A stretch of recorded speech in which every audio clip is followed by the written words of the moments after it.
Hello, and welcome to this webinar, Tapping SNAP Household Surveys to Help Inform Policy, Updated Results, co-hosted by the Food Research and Action Center, FRAC, and Propel. I am Nomi Small, FRAC's Communications Associate. Before we begin, I want to cover some housekeeping items. We expect this webinar to run about 30 minutes. However, we are recording this webinar and we can share it, so you will still receive all the information, even if you have to hop off. After the panelists have made their remarks, there will be time for questions and answers. To ask a question, please use the Q&A function on the bottom right of the WebEx screen. With that, I will pass it off to Ellen Vollinger, Legal Director at FRAC. Nomi, thanks so much, and thanks to everybody who's made the time to join us today. FRAC is very pleased to host this fourth in a series of webinars to hear the results of ongoing surveys by Propel of its Fresh EBT app SNAP customers about how COVID-19 is affecting those customers' access to SNAP food benefits and other basic resources. The survey complements other sources that are helping inform public policy, such as new survey results out today from the Urban Institute, and the weekly pulse surveys that the Census Bureau continues to conduct. Unfortunately, those findings are pretty tough. This is a tough time for people in the country, and you're going to hear more about that from our presenter. During this webinar, I'd encourage you to use the Q&A box to ask your questions or make comments. We'd be especially interested in hearing from you which findings that Propel lifts up resonate with you, given your own situation during COVID-19 or the experience of others in your community. So with that said, I'm now going to turn the program over to Stacy Taylor. Stacy has been gracious enough to share these results with us now in this continuing series. She leads the policy and partnerships at Propel, and she's going to explain the latest in the survey results. Stacy, thanks so much. Great. Thank you so much, Ellen. Thanks for partnering with us in this way and for having me here today. And thanks to everybody who joined today. Up here you see a website, and we will post these results on that website later this month, and the September and October results are already up there if you haven't caught those before or would like to go back and review them. Really briefly, before I jump into the survey results, for anybody who is new to this webinar series, I work with a technology company called Propel, which we work to build modern, respectful, effective technology to help Americans with limited income improve financial health, primarily through a tool called Fresh EBT. You can see Fresh EBT here on the screen. It is a way for EBT cardholders to check and manage their EBT balance. And this is how we distribute the surveys that we'll walk through today. So within Fresh EBT, when a household opens it up, a randomly selected group sees an invitation to take the survey, and folks elect to take that survey or not. We distributed this most recent survey November 4th to the 17th, and about almost 3,000 households completed it. So all of the results here today come from surveys taken by current EBT cardholders. And happy to talk through the population in any more detail if folks have questions about that as well. And with that, I'll dive into the results for November. The November survey results look similar to our past survey results. So the story continues, and it also is intended to complement the work that you all are already doing, the anecdotes you're hearing on a regular basis, the research work that you're doing. It's another way to sort of fill out that story and understand the full picture. So we have just a sliver of folks here, but from what we've seen, a lot of it echoes what we're reading elsewhere and hearing from other partners and programs. So very simply, more people are reporting losing jobs than are starting work. COVID-19 infection rates are rising among the population responding to the survey. We asked this time around about the interaction between benefits, and folks reported that receiving unemployment benefits did impact their SNAP allotments. We see a particular impact around households with school-aged children. We asked about voting this time around. We delayed the survey till after Election Day to ask folks if they had the opportunity to vote, and we saw folks reported voting at pretty high rates. Households need more support to cover everyday expenses. So some government interventions have been extremely helpful, but families are still fighting to make it through the month. Looking at jobs first, we see that 2 times as many respondents lost or quit a job in the last 30 days than started a job, and 3 times as many respondents report having lost or quit a job as having started one since March. And we're seeing in the survey data that Black workers are disproportionately impacted. So more than 2 times as many Black workers reported losing or quitting a job in the last 30 days than white workers, and almost 2 times as many Black workers report having hours or wages reduced in the last 30 days compared to white and Latinx workers. And I think this last point is really important to dig into a little bit, and also supported by some of the anecdotes and the free responses that we saw in this survey. So, for example, one respondent wrote, "People are hiring but not giving hours, and it doesn't even matter the experience you have." This is from a SNAP participant in the November survey. "I worked part-time and didn't work for several months because it's in catering, now only working once a week or none." And a third respondent wrote, "I haven't been working more than 20 or 30 hours a month. Jobs hire but are not giving many hours." We also heard very consistently many stories about the complexity of managing childcare and work. "COVID-19 made me lose my job because I'm a single parent and can't keep a job because of my kids are home. I lost my job and had to stay home with kids for e-learning and behind on bills." And that jobs are changing, and good jobs are hard to come by. "After my unemployment ended, I took a job of less pay and less hours. I will continue to seek better employment, but the future looks pretty hopeless. I have no money for anything. I've put in countless job applications with no luck. And jobs hire and then fire, and a lot of jobs are now functioning differently." We also heard about a lot of other barriers. Hours shortened due to having coronavirus, can't find a job, got denied for unemployment even though I just had my son during a pandemic. My husband caught COVID and it's been really hard. I was supposed to start a new job, but they canceled it because of COVID-19. I'm behind on every bill.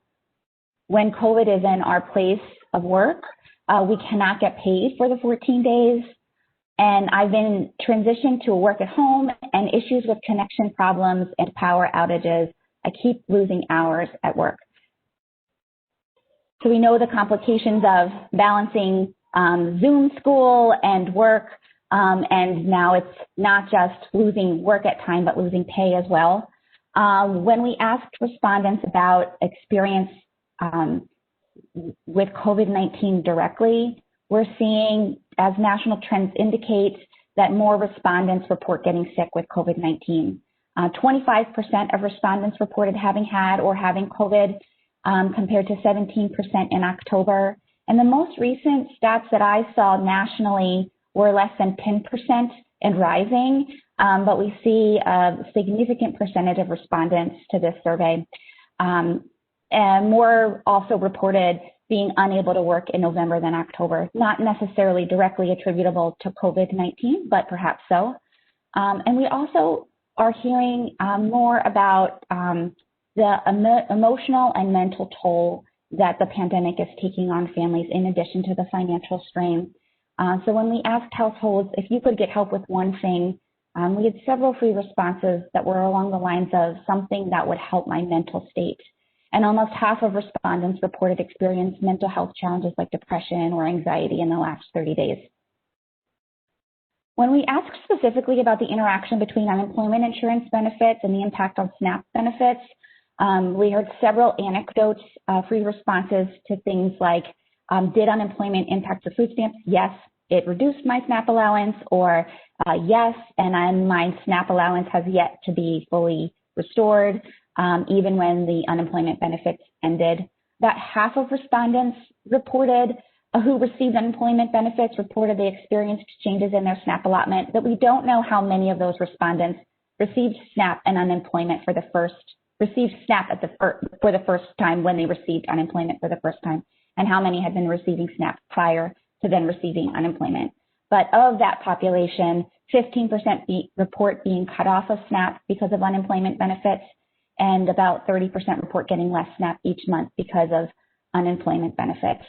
We also heard from 4% that they had been required to pay back some of the SNAP benefits because of an overpayment by the state. We continue to see challenges in particular for households with school-aged children. This month, we saw pretty stark numbers. Around 60% of households with school-aged children reported needing to borrow or use credit to cover everyday expenses just to make it through the month. We also see the interaction between work and households with school-aged children, in that families with school-aged children are more likely to be currently working, also more likely to have lost employment, to have gained employment, and to be looking for employment. Households with school-aged children report being more likely to receive UI or have received UI recently, but exhausted the benefits. Households with school-aged children are more likely to have had their SNAP payments impacted from unemployment insurance, and also reporting higher levels of housing insecurity. In this case, it was measured by lower levels of housing security. So responding to the question, how confident are you that you'll be able to stay in your current housing for the next 30 days?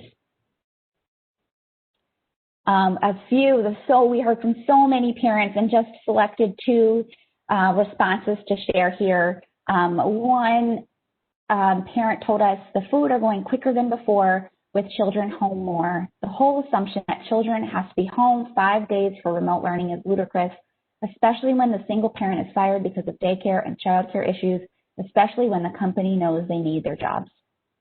And another parent told us, I'm a single mother, it's mad impossible.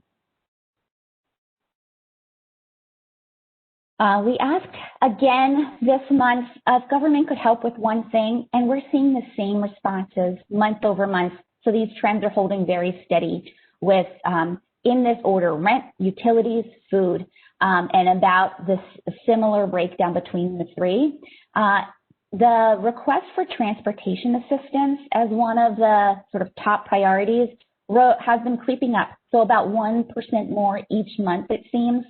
And then we also saw some additional requests to the change in seasons this year, and then just to the ongoing financial constraints. So help with getting clothes for this winter, with keeping the power on and having shoes for winter, hair products, toilet paper, dish soaps, and other items, money for personal things like toilet paper, shampoo, soap, etc., and help paying down debt from using credit to cover monthly expenses when I don't have the money left. And then on the next slide, I currently work third shift due to only having one vehicle. My husband goes to school and works full-time, and his job hours varies based on what work they have. So I work part-time third shift to make sure I can get to and from work and also be home with my children since they are on virtual schooling.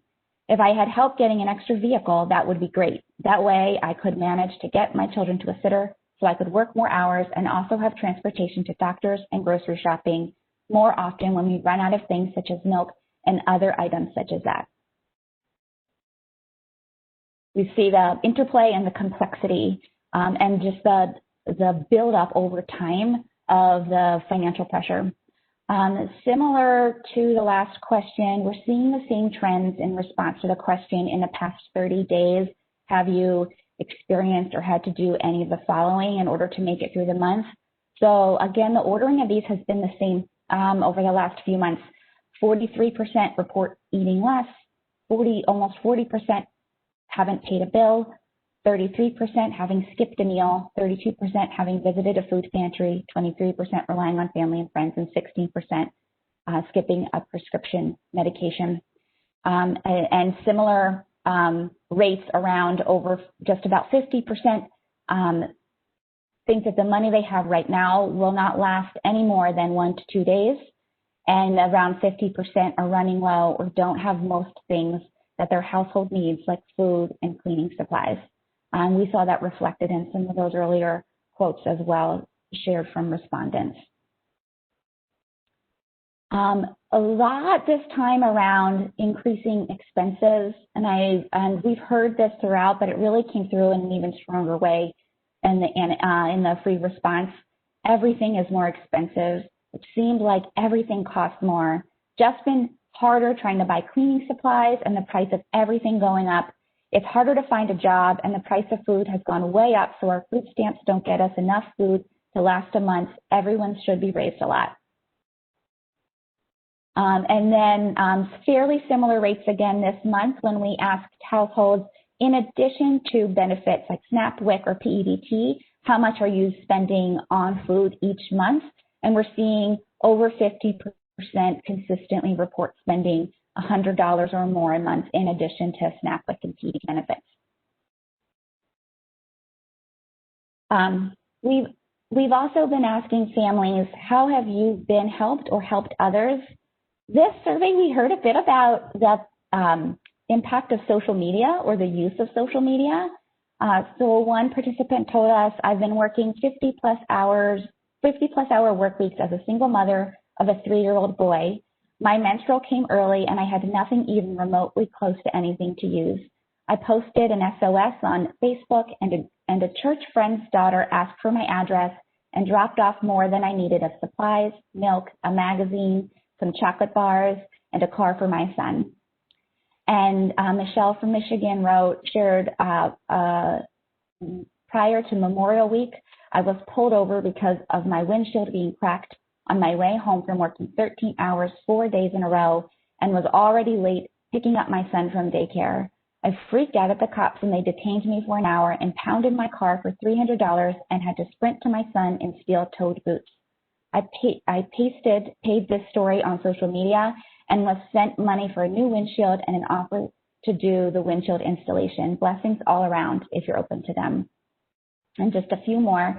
Alexia in California shared, I work at a grocery store part-time. I sometimes help customers buy the food they need if they've run out of stamps. Other times I've been helped. Evelyn shared, I have helped several fellow tenants with food since March. The best help we received was both commodities and the extra food stamps, which enabled fresh fruits and vegetables, ! And Christina in Florida shared, I grow vegetables and share what I can. There is no extra money. And Amanda in Michigan shared, I have a 1-year-old daughter, and my friends and family have helped me buy diapers and clothes and take me to many of her doctor appointments and to the hospital. I was only getting $400 a month in cash assistance until I was no longer able to get it. But when I was able to spare money, I tried to give the money back to the people who helped me. I'm currently using up all my credit cards to pay my bills. So that is our summary of our November results. Again, we will share them on this website later this month. The September and October results are up now, and we're also working on a synthesis of the results from March through August of this year to hopefully be posted on the website. We do have some Google Docs or PDFs of those results. If you haven't seen them and would like to, just please send me an email and I can share those. And if you ever have questions or would like these in another format, please also let me know. We're working on what this will look like in the new year. Right now, the plan is to continue as is, but if you have thoughts, suggestions, questions we should be asking, ideas for how we should be sharing this, please do share them, and we'll be working on a year-end summary as well. We have the December survey running right now, so we'll find a time to share that out. But thank you all so much for joining today and for the conversation, and maybe we have some time for questions. Yeah. So, Stacy, thank you so much for that. It's very compelling information. We've got a question that I'm not sure how you'd answer it. This is a national survey, but you do note in some of the slides for participants' comments what state they're in.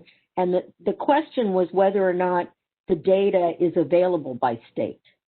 So, yeah, do you want to speak to that? Absolutely. That's a great question. So we have not shared publicly the information, the data by state, but we do invite participants to share their state and so can sort the results by state. So if you want to reach out to me at the email on this slide, I should be able to share those results with the disclaimer that depending on the state, we may or may not have enough responses to make to draw conclusions or make definitive statements, but happy to share the information by state and the number of responses so you can figure out how to use that information or how to read it. That's great. Stacy, one of the things I'm struck by is how in line your findings are with other reports, not just earlier during the pandemic, but even in the last week. So the unemployment rate was announced nationally for November on Friday with a lot of troubling information in it. And over a third of the people who are unemployed, over a third of the 10 million that are officially jobless are out of work 6 months or longer. And many, many more people reporting part-time for economic reasons, meaning they can't get the hours they want, which your survey picked up for sure during November. And then today, the Urban Institute has a new report out, and its findings are also, I would say, very much in line with and the direction yours are, because one of the top line findings is that 40% of Black and Hispanic parents with school-aged children are facing food insecurity, experiencing food insecurity. So it's really striking to me how much what you're finding in real time is mirroring some of the other reports that are out there. And I'd be interested in any comments you might have about why you think some of that is, whether you think that it's been easier to get people to respond to a survey like Propel's during this time of COVID, whether there's more willingness to share and explain what the experience is, or if you've always found that your customers provided you with a pretty good sense of some of the things that mattered to them. I'd be interested in hearing that. And I'd also be interested in any of the people who are on the call, commenting at all in whether this is, these are findings that surprised them or whether this is corroborating things that they very much are finding themselves. Great. Thanks, Ellen. And I would love to hear from others as well, so please do chime in on the Q&A.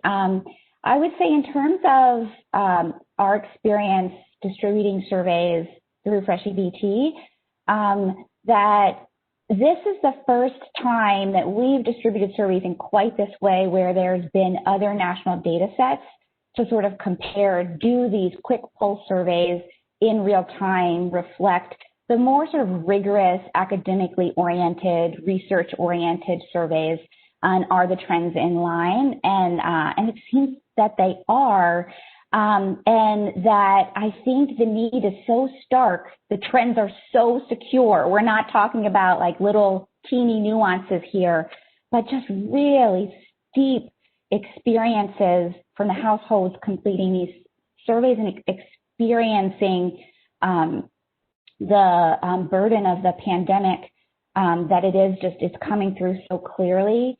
We have had respondents, households using Fresh EBT, been very open to responding to surveys and participate in focus groups and conversations and share very personal stories pretty willingly throughout. However, there is sort of an extra level of sort of desperation. As we sort of wait for a federal response, can hear from families just so starkly what's needed and a real willingness to share their experiences if it will help to sort of move the needle on finding the right supports and another federal response.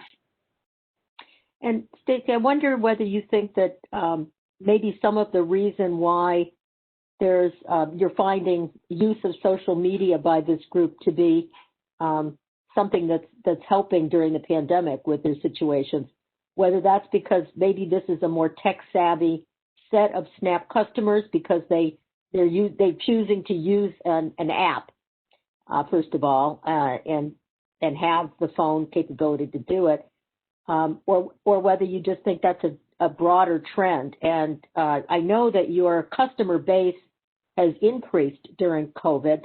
You've been growing the customer base anyway over the last few years, but you're what now, over 4 million customers, SNAP customers? That's right. We're over 4 million now and have seen growth over the last few months as the number of households using SNAP have increased over the last few months.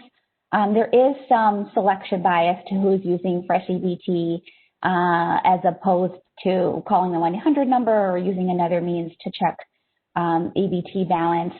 So we see our population skews just slightly younger, not a whole lot younger, but slightly younger, slightly more towards households with kids.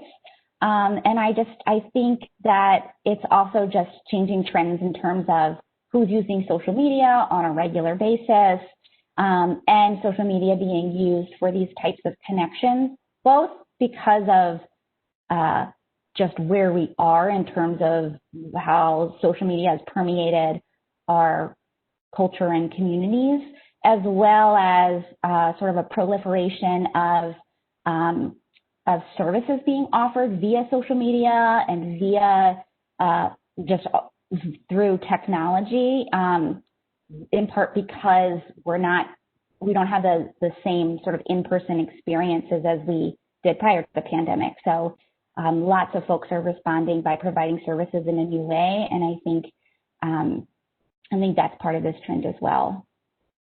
So Stacy, I'm wondering whether or not you're seeing any different use of the app. Are there features that are getting used more heavily than others? Certainly checking the balance has always been a prime one for the Propel Fresh EBT user customer. But are you getting questions more about certain things? Are you finding any differences in how the service is working for them?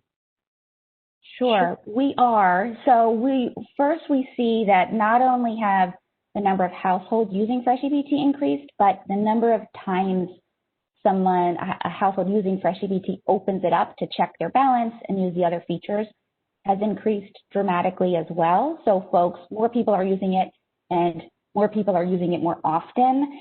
And we're seeing also that we are getting more questions about the changing policy debates, what's happened, what's coming.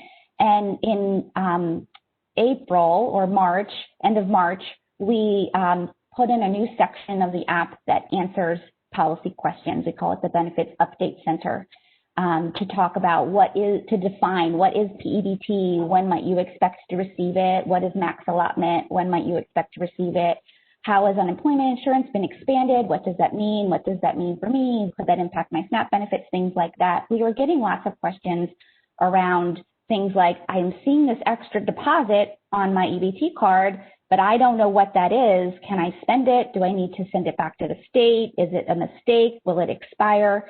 And so put those on the app so folks could find them, and we're seeing really high usage of that information within Fresh EBT. Great. Well, I think we're close to at time, Stacy. I want to give Nomi a minute to finish up with the instructions on how people can stay in touch with these, but I really appreciate your time and the graciousness that Propel has had to be providing us with these insights. Again, it's one tool, but we find that it's helping to reinforce some of the other findings, and it's great. It's maybe tough to hear, but great to hear some of the expressions that people are giving you that provide some more insights about, on a personal level, what's happening in their household. So again, thank you for sharing, and I'll close there and turn it to Nomi. Great. Thanks, Ellen. Thanks, everyone. Great. Thank you to Stacy and to Ellen for a great presentation. If you have more questions about Fresh EBT, feel free to contact Stacy. Stacy at joinpropel.com. And if you have any technical questions or need a copy of the recording, feel free to reach out to me, nsmall@frac.org. Thank you all very much. Have a great day.